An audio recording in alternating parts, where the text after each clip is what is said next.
But this bottom side is what everyone in the state should be looking at. Yep. And why Abigail is that? Gonzalez. Why is that? Yes. Abigail Yes, sir. Gonzalez, Miami Southridge High School. Uh, I believe the first girl to qualify for the state tournament in a while in Florida. I know there's been girls in the Sanctioned. past that have qualified, but sanctioned now, girls state, first girl in the sanctioned era to qualify for the boys state tournament, number one 115 pounder in the nation. Yeah. Um, and honestly, I have Abigail Gonzalez placing. I think she's going to make history. I think she's going to be the first girl in the history of Florida to place at the boys state tournament. Even though she Um, took a few losses in the past couple of weeks, you still feel that strongly? I still feel that strongly because let's look at the losses she took. The District of Doom and the Region of Doom. You Right. know, they always say in 3A, you get out that region, you're probably more likely than not gonna place. Right. And I could see that here. I mean, she's beaten a bunch of tough people leading up to this moment, and there's no doubt in my mind that Southridge, that room especially, is gonna prepare her. You know, Mr. Tovar, Coach Tovar, and all the coaches there, they're gonna prepare her for this tournament.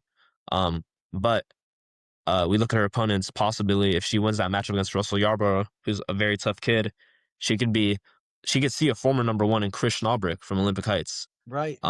who's extremely tough. And So on is the bottom Daly. side, on that, yeah, exactly. And on that, Joseph Daly from Flagler Farm Post too.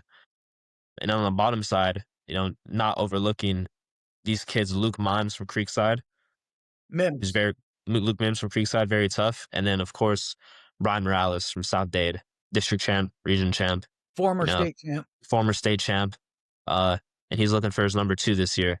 Yeah. Uh, will Abigail Gonzalez beat Brian Morales? I don't know. Brian Well, Morales the is the tough. question is, can she get past Snowbrick or Daly? I don't This know if is she true. can get past Snowbrick, man. He's got that man strength. N Abby doesn't. She's got women's strength, but that's not Mhm. man strength. And she's even admitted that herself in your podcast that you had with her. Exactly. She said that was the one big challenge was strength. So, Exactly. I'm repeating what she said. Do I think her technique is good enough to beat him? All day long. Absolutely.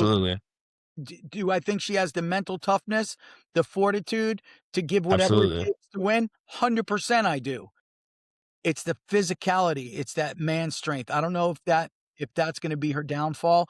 Now, if she gets past Snowbrick or Daly, okay, and she gets Brian Morales in the semis, does she beat Morales? I don't know, but I know one thing: she'll be a state placer, and she was the first state placer in the history for the girls.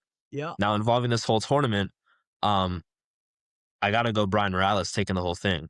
Would I love to see Abigail Gonzalez win a state title? 100%, absolutely. I think that would make I think that would just prove how good our girls in Florida are. One, but not only that, she would be a forerunner, a history maker for the girls in general and for herself. Um, but I got Brian Morales from this whole weight class. Yeah, you almost have to give it to him, former state champ. He's got 7 losses, but he's in that ridiculous region. And what the schedule South Dade wrestles all year is just brutal. Hmm. So, those are 7 quality losses. If a loss could be quality, you know what I mean? Exactly. So, yeah, I say Morales, but I do see Abby on the podium somewhere. Hmm.